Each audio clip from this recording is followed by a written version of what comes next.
সকল কিছুই যে সবারই স্বার্থে আঘাত হানবে, আবার সকল কিছু যে সবারই পছন্দের বা পক্ষে যাবে, এটা কিন্তু কোনো মানে নাই। যে কোনো ঘটনার পক্ষ বিপক্ষ থাকে, ভালো এবং মন্দ উভয় দিকই থাকে। আলোচনার প্রথমে আজকে হচ্ছে আগস্টের 1 তারিখ, শোকের মাস। হাজার বছরের শ্রেষ্ঠ বাঙালি জাতির পিতা বঙ্গবন্ধু শেখ মুজিবুর রহমান সহ তার পরিবারের সকল শহীদদের প্রতি বিনম্র শ্রদ্ধা। বঙ্গবন্ধুকে মুছে ফেলা যায় না। সজীবাদের জয়ের একটা পোস্ট দেখলাম। সেই পোস্টটি চমৎকারভাবে তিনি 2টি লাইন লিখেছেন, শ্রদ্ধা জ্ঞাপন করেছেন। মুহূর্তের মধ্যেই ভাইরাল, লক্ষ লক্ষ রিয়াক্ট, হাজার হাজার কমেন্ট, শেয়ার। মাত্র 2 ঘন্টায়, আমি যখন দেখলাম আমার সামনে 2 ঘন্টা অতিক্রম হয়ে গেছে, এই মুহূর্তে পোস্টটা এসেছিল। পুরো সোশ্যাল মিডিয়া একেবারে ছয়লাভ।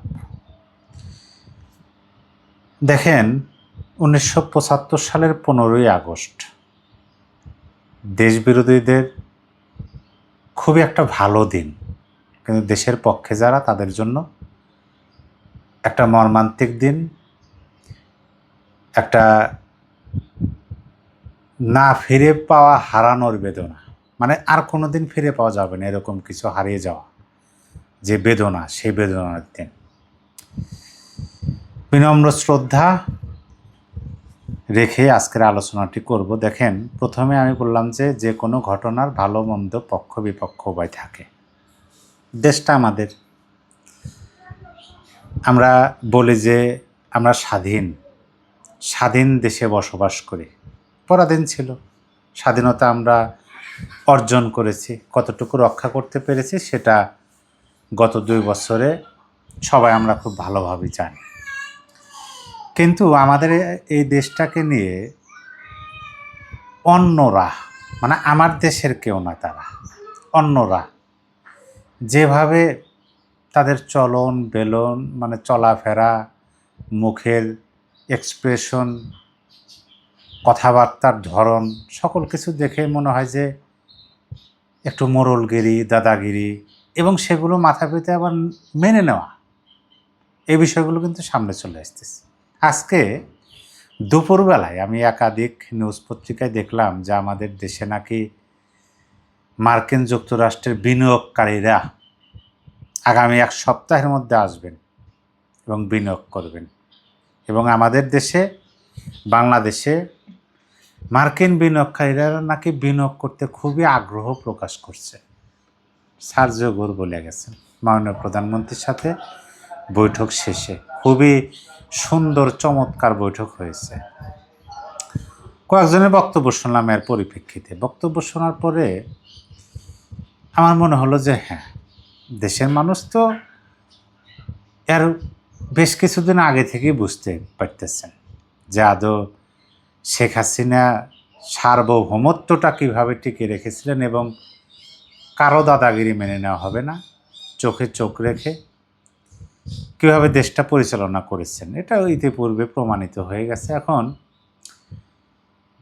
যদিও তাদের বিরুদ্ধে ন্যারেটিভ বয়ান তৈরি করা হয়েছিল, ভারতের কাছে দেশকে বিক্রি করে দেওয়া, ভারতের দাসত্ব, ভারতের গোলামি, এখনও সেই কথাগুলো বলেন, কিন্তু ওই আমেরিকার গোলামির কথা কেউ বলেন না। যাই হোক, সেটাও আলোচনা করব না। যে বিষয়টা আপনাদেরকে বলার জন্য মূলত ক্যামেরার সামনে আসা, শোকের মাস, শোকের সংবাদই দেই। তারা কোথায় বিনিয়োগ করতে চায়? আমাদের দেশের অভ্যন্তরে যে বিনিয়োগকারীরা আছেন, তারাও তো বিনিয়োগ করতে কেন যেন দ্বিধাবোধ করতেছেন, অথচ তারা বিনিয়োগ করতে ইচ্ছুক। তাহলে কি তাদের সকল দাবি দাবা মেনে নেওয়া হচ্ছে? তাহলে কি তাদের গোলামে রূপান্তরিত হয়ে দেশ পরিচালনা করতে হচ্ছে? এই যে প্রশ্নগুলো সামনে চলে আসতেছে, মনে হচ্ছে যে বর্তমান সরকার তাদের দাবিগুলো মেনে নেবেন, মেনে নিয়েছেন, এইভাবেই তাদেরকে চলতে হবে বা চলবেন, এটা বোঝা যায়। তবু আমরা সামনে দেখি কি হয়। কিন্তু বঙ্গবন্ধুকে চোখে চোখ রেখে কথা বলতে আমরা শুনেছি, দেখেছি, টেলিভিশনের পর্দায় দেখেছি, মোবাইল স্ক্রিনে দেখেছি, বাস্তবে দেখি নাই। সেই সৌভাগ্য হয় নাই, কারণ তখন জন্মই হয় নাই। তবে দেখেছি আওয়ামী সভানেত্রীর কথাগুলো বলতে এবং শুনতে। তিনি বলছেন, আমরা শুনেছি, তিনি এই কথাটাও বলছেন, আমরাও পাল্টা শুল্ক আরোপ করতে পারি, আমরাও পাল্টা নিষেধাজ্ঞা দিতে পারি। তিনি এই কথাও বলেছেন, সেই দেশে না গেলে কি আমরা বাঁচব না। তিনি ক্ষমতা হারিয়েছেন, কিন্তু মাথা নত করেননি। আর এখন অতীতে আমরা দেখলাম, যদি ডক্টর ইউনূস সরকারের কথা বলেন, আমরা তখন শুনলাম যে তারা এই দেশের ভালোর জন্য আসছেন। পরবর্তীতে অবশ্য তাদের পীরের দেশে গিয়ে বললেন যে মেটিকুলাস ডিজাইন। সেটা শোনার পরে মানুষের মনের মধ্যে সন্দেহ জাগলো এবং ধীরে ধীরে সেটা বাস্তবে রূপান্তরিত হলো। এখন আমাদের দেশে তারাই আমাদের মুক্তিযোদ্ধাদের তালিকা করবেন। যে কথাগুলো উঠেছিল, আবার এটাও দেখলাম অলরেডি ঘোষণা হয়ে গেছে যে এই যে টার্মিনালগুলো আছে, বন্দর আছে, রাত দিন 24 ঘন্টায় চলবে। ভালো, 24 ঘন্টা চলুক,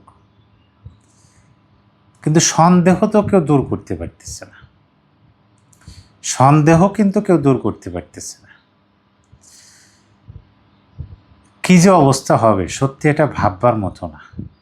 বিশ্বাস করেন, আমি এই কথাটা বলতেছি, হয়তো বা এমনি মনে হতে পারে, এমনি আলোচনা করতেছি, এমনি এক কথা বলতেছি, মন গড়া কথা বলতেছি, কিন্তু বাস্তবতা দেখেন আপনি। রাজনৈতিক অস্থিতিশীলতা চলতেছে দেশের মধ্যে, একেবারে অস্থিতিশীলতা, এটা বলার অপেক্ষা রাখে না। বাংলাদেশের মানুষদের অনেক কিছু সম্পর্ক অজানা রাখা হইতেছে, আমরা জানতে পারতেছি না। যে সমস্ত সূত্রগুলো থেকে আমরা তথ্য পাচ্ছি, বিশ্বাস হয় না, পরবর্তীতে আবার সেই বিষয়গুলো নিয়ে নিউজ হয়, তথ্যগুলো আসে, হ্যাঁ ঠিক ছিল তো। এই সার্যগড়ের যে তিনি যে বাংলাদেশে আসলেন, এই নৌশোভোজ নিয়ে আড়াল করা, অনেক কিছু আড়াল করার চেষ্টা করা হয়েছে। তবে অতীতেই কথা বলছে, এখনও বলতেছি, আমরা একটু মিলিয়ে দেখব সামনের দিনগুলোতে। এই আগস্ট মাসে, আজকে 1 তারিখ তো, শোকের মাস, এই মাসেই হয়তোবা আমরা এমন কিছু দেখতে যাচ্ছি যে এটা পুরোপুরি রাজনৈতিক পরিবেশ পরিস্থিতি পরিবর্তন ঘটিয়ে দেবে। আমার কাছে সেরকমই মনে হচ্ছে, কিন্তু বলা যাচ্ছে না, বোঝাও যাচ্ছে না, শুধু ধারণা করা যাচ্ছে। আমরা মনে মনে ধরে নিতে পারতেছি, কিন্তু আমরা সুস্পষ্টভাবে বুঝতে পারতেছি না যে কি হতে পারে। কিন্তু হবে, বোধ হয় এমন কিছু হবে যেটা আদৌ ওই যে কয় না, এক্সপেকটেশন, মানে